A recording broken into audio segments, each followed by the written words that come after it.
Mate by Anton Chekhov এর দ্বিতীয় ক্লাসে স্বাগত জানাই। আগের ক্লাসে আমরা এতদূর পর্যন্ত জেনেছিলাম যে ব্যাংকার তার স্টাডি রুমে দাঁড়িয়ে পায়চারি করতে করতে 15 বছর আগে ঘটে যাওয়া ঘটনা সম্পর্কে মনে করেছিলেন। তারপর তার মনে হলো যে এই বাজি ধরে তার লাভটা কি হয়েছিল। ওই জেলারের জীবন থেকে 15টা বছর নষ্ট হয়েছিল, ব্যাংকারের 20 লক্ষ টাকা নষ্ট হয়েছিল, এটা ভাবছিল। আর এতে বলল লাভ কিছু হয় না। একটা সন্দেহ ছিল যে এটা কি প্রমাণ করতে পারবে যে যাবজ্জীবন কারাদণ্ডের চেয়ে মৃত্যুদণ্ড ভালো না খারাপ। এবার লাস্ট পোর্শনে বলল যে on my part it was the caprice of a pampered man. আমার মতো একজন টাকা পয়সাওয়ালা লোকের পক্ষে এটা ছিল একটা খামখেয়ালি বা মতিভ্রম। And on his part simple greed for money. আর ওই জেলারের পক্ষে অর্থাৎ আইনজীবীর পক্ষে দিক থেকে এটা ছিল টাকার প্রতি লোভ। এই পর্যন্ত হয়েছিল, বাকি পার্টটা একটু মন দিয়ে দেখো। Then he remembered what followed that evening. তারপর ওই ব্যাংকারের মনে পড়লো যে ওই সন্ধ্যার পরে কি ঘটেছিল। ইট ওয়াজ ডিসাইডেড দ্যাট, সিদ্ধান্ত নেওয়া হয়েছিল যে the young man should spend the years of his captivity. ওই যুবক আইনজীবী তার বন্দিদশার বছরগুলো কাটাবে আন্ডার মানে অধীনে। কিসের অধীনে? The স্ট্রিক্টিয়েস্ট supervision. স্ট্রিক্টিয়েস্ট অর্থাৎ কঠোরতম তত্ত্বাবধান বা পর্যবেক্ষণের অধীনে। এতটা বছর কাটাবে, এমনকি এত টাকার বিনিময়ে, তাহলে একটু সিকিউরিটি রাখতেই হয়। তাই বলছে কি সিদ্ধান্ত নেওয়া হলো যে যুবক আইনজীবী তার বন্দিদশার বছরগুলো কাটাবে কঠোরতম পর্যবেক্ষণের অধীনে। ইন ওয়ান অফ দ্য লজেস, কোথায় না একটা লজের মধ্যে। ইন দ্য ব্যাংকার্স গার্ডেন, ব্যাংকারের যে বাগান ছিল সে ব্যাংকারের বাগানের একটা লজের মধ্যে। ইট ওয়াজ অ্যাগ্রিড দ্যাট, এটাতে একমত হওয়া হলো যে ফর 15 ইয়ার্স 15 বছরের জন্য he should not be free to cross the threshold of the lodge. ওই লজের চৌকাঠ মারাতে দেওয়া হবে না, চৌকাঠের বাইরে পা রাখতে দেওয়া হবে না। টু সি হিউম্যান বিংস, কোনো মানুষকে দেখতে দেওয়া হবে না, কোনো মানুষের দেখা সে পাবে না। To hear the human voice, কোনো মানুষের কণ্ঠস্বর সে শুনতে পাবে না। Or to receive letters and newspaper, কোনো চিঠি কোনো খবরের কাগজ সে কিন্তু গ্রহণ করতে পারবে না। এটা তাকে বাদ দেওয়া হলো, তাকে টার্মস অ্যান্ড কন্ডিশনস তৈরি করা হলো যে এই সমস্ত বিষয়গুলো সে তার বন্দিদশায় পাবে না। কি পাবে না? না চৌকাঠের বাইরে পা রাখতে পারবে না, মানুষের দেখা সে পাবে না, কোনো মানুষের কণ্ঠস্বর সে শুনতে পাবে না, আর বাইরের লোকের কাছ থেকে সে চিঠি বা খবরের কাগজ কিছুই পাবে না। হি ওয়াজ অ্যালাউড টু হ্যাভ তাকে রাখার অনুমতি দেওয়া হলো কি মিউজিক্যাল ইনস্ট্রুমেন্ট, একটা বাদ্যযন্ত্র রাখার অনুমতি দেওয়া হয়েছে। অ্যান্ড বুকস, বই রাখার অনুমতি দেওয়া হয়েছে। And was allowed to right letters, তাকে অনুমতি দেওয়া হয়েছে তুমি চিঠি লিখতে পারো। টু ড্রিঙ্ক ওয়াইন, চাইলে তুমি সুরা পান করতে পারো, মদ পান করতে পারো। অ্যান্ড টু স্মোক, চাইলে তুমি ধূমপানও করতে পারো। By the terms of the agreement, আর এই যে চুক্তির শর্তাবলী অনুযায়ী, the only relations he could have with the outer world, বাইরের জগতের সঙ্গে সে শুধুমাত্র যোগাযোগ রাখতে পারবে were by a little window, একটা ছোট্ট জানালার দ্বারা। Made purposely for that object, যেটা কিন্তু ওই বাইরের জগতের সঙ্গে যোগাযোগ রাখার উদ্দেশ্যেই বিশেষভাবে নির্মিত সেই জানালার মধ্য দিয়ে। He might have anything he wanted, সে যা চায় সেটা চাইতে পারে, তাকে দেওয়া হবে। কি কি? বুকস চাইতে পারে, মিউজিক চাইতে পারে অর্থাৎ মিউজিক্যাল ইনস্ট্রুমেন্ট চাইতে পারে, ওয়াইন মদ চাইতে পারে, তাকে দেওয়া হবে। অ্যান্ড সো অন, এবং যা কিছু সে চাইতে পারে এগুলোর মধ্যেই। In any quantity he desired, যে কোনো পরিমাণ, বই যতটা পরিমাণের দরকার চাইতে পারে, মদ যতটা পরিমাণের দরকার সে চাইতে পারে। আর সেটা চাইতে পারে কিসের দ্বারা? বাই রাইটিং অ্যান অর্ডার, একটা আদেশনামা লিখে, আদেশের মাধ্যমে সে চাইতে পারে, but could only receive them through the window, কিন্তু সেগুলো সে পাবে খোলা দরজা দিয়ে নয়, সেই জানালার মধ্য দিয়ে। The agreement provided for every detail and every trifle, এই যে বিস্তারিতভাবে লেখা প্রত্যেকটা বিষয়, প্রত্যেকটা তুচ্ছ ছোটখাটো বিষয়, that would make his imprisonment solitary, সে স্ট্রিক্টলি সলিটারি, তার এই যে বন্দি দশাটাকে কঠোরভাবে নির্জন করে তুলেছিল। তাহলে খাতার মধ্যে বা নোট ডাউন করা প্রত্যেকটা ছোট ছোট শর্তাবলী তার জীবনকে সম্পূর্ণভাবে নির্জন করে তুলেছিল, একাকিত্বে পরিণত করেছিল। And bound the young man, ওই যুবক আইনজীবীকে বাধ্য করেছিল টু স্টে দেয়ার, সেখানে থাকতে, এক্স্যাক্টলি 15 ইয়ার্স, একেবারে 15টা বছর। বিগিনিং ফ্রম, ভালো করে আন্ডারলাইন করে রাখবে লাইনটাতে, যে বিগিনিং ফ্রম শুরু হয়েছিল কবে থেকে, কখন থেকে না 12 o'clock, 12টা অফ নভেম্বর 14, 1870, 1870 সালের 14ই নভেম্বর রাত্রি 12টার সময় শুরু, and ending at 12 o'clock of November 14, 1885, 1885 সালের 14ই নভেম্বর 12টার সময় এটা শেষ হবে। সময়সীমাটা ভালো করে নোট ডাউন করে রাখবে। The slightest attempt on his part, তার দিক থেকে সামান্যতম প্রচেষ্টা যদি সে করে টু ব্রেক দ্য কন্ডিশনস, এই শর্তগুলো ভাঙার, এই শর্ত ভাঙার সামান্যতম প্রচেষ্টাও যদি সে করে, if only 2 minutes before the end, এই যে সময়টা শেষ হওয়ার 2 মিনিট আগেও যদি সে নিয়ম ভাঙার চেষ্টা করে, release the banker from the obligation to pay him 2 million, তাহলে ওই ব্যাংকার ওই 2 মিলিয়ন অর্থাৎ 20 লক্ষ টাকা দেওয়া থেকে সে বিরত থাকবে, মানে তাকে দেবে না। ফর দ্য ফার্স্ট ইয়ার, শুরু হয়ে গেছে, কবে শুরু হয়েছে? 1870 সালের 14ই নভেম্বর রাত্রি 12টা শুরু হয়েছে।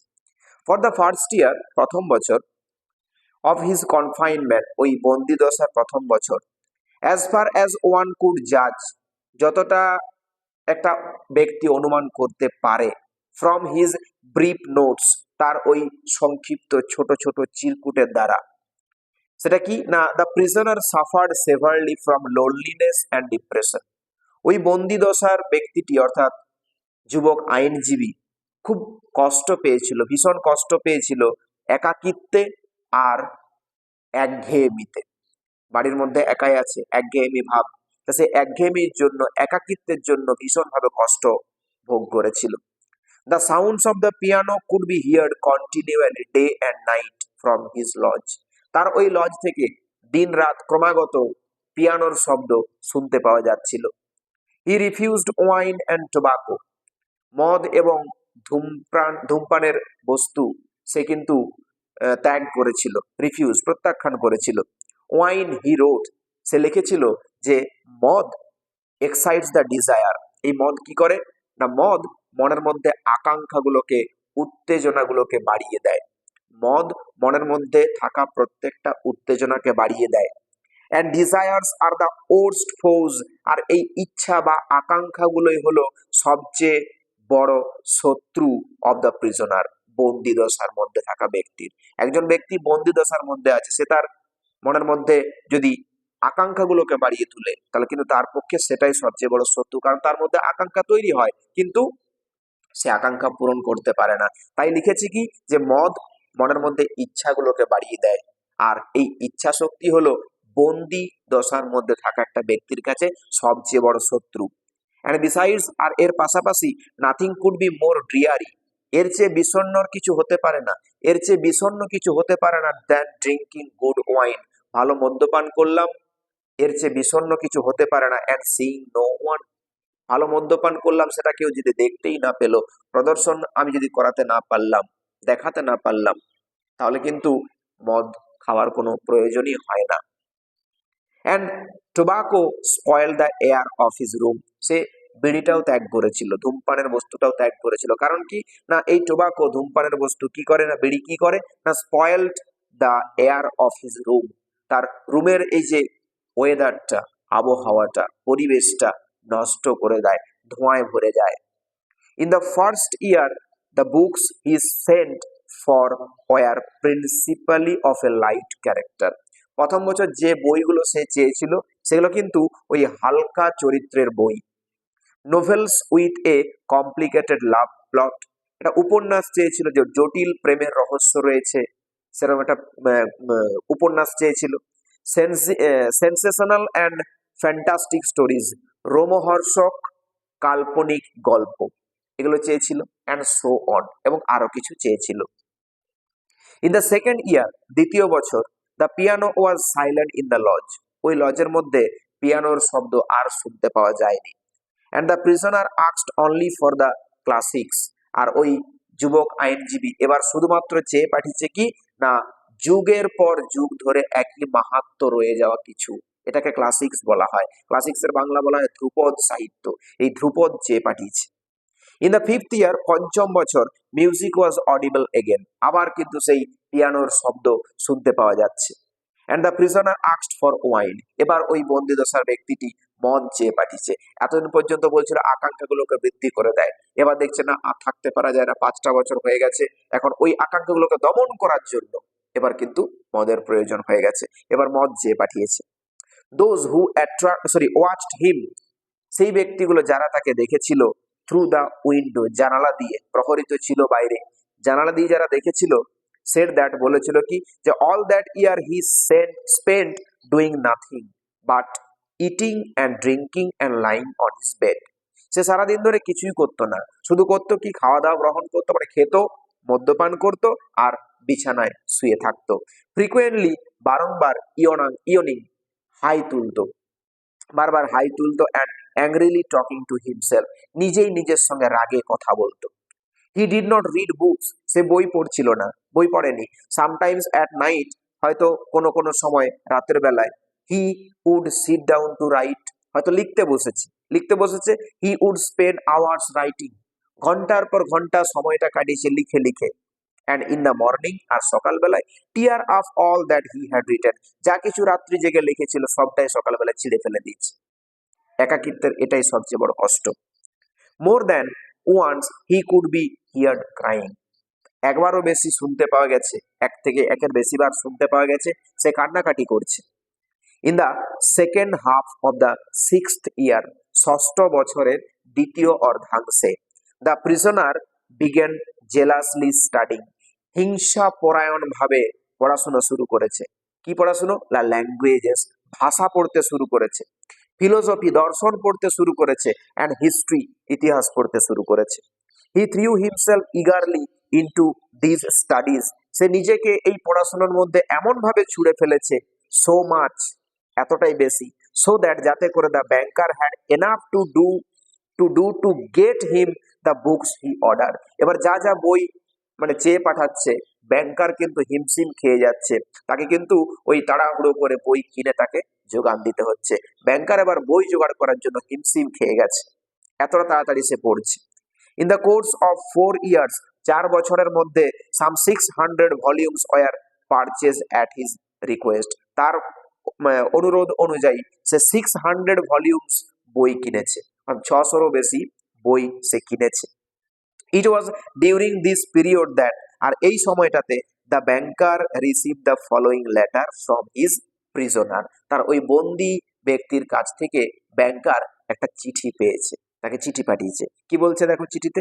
মাই ডিয়ার জেইলার, আমার প্রিয় জেইলার অর্থাৎ banker, I write you this lines in 6 languages, আমি তোমাকে 6টা ভাষায় এই চিঠিটা পাঠাচ্ছি।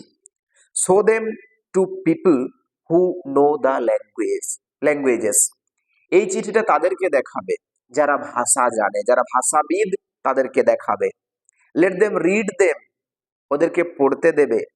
If they find not one mistake, যদি তারা একটাও ভুল খুঁজে না পায় এই লেখা থেকে, আই ইমপ্লোর ইউ, আমি আপনাকে অনুরোধ জানাচ্ছি, to fire a shot in the garden, বাগানে একটা গুলির আওয়াজ করবে। The shot will show me, ওই গুলির আওয়াজটা আমাকে বুঝতে দেবে, that my efforts have not been thrown away, আমার প্রচেষ্টা ব্যর্থ হয়নি। The geniuses of all ages, বিভিন্ন যুগের পণ্ডিতরা, অ্যান্ড অফ অল ল্যান্ডস, বিভিন্ন দেশের পণ্ডিতরা, স্পিক ডিফারেন্ট ল্যাঙ্গুয়েজেস, বিভিন্ন ভাষায় কথা বলে, but the same flame burns in them all, কিন্তু একই অগ্নিশিখা, আগুনের শিখা সবার মধ্যেই প্রজ্বলিত হয়। Oh if you know, if you only know what unearthly happiness my soul feels now from being able to understand them. ও তুমি যদি বুঝে দেখতে না, কতটা পার্থিব একটা স্বর্গসুখ, অপার্থিব স্বর্গসুখ আমি উপভোগ করছি, তাহলে বুঝতে তুমি। The prisoners desire was fulfil, ওই বন্দির অর্থাৎ যুবক আইনজীবীর ইচ্ছাটা কিন্তু পূরণ করা হয়েছিল।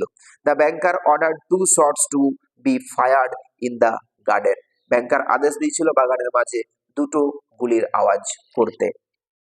দেন তারপর আফটার দ্য 10th ইয়ার, 10ম বছরের পর, the prisoner was immovably at the table, ওই টেবিলের কাছে অটল হয়ে বসে পড়েছিল।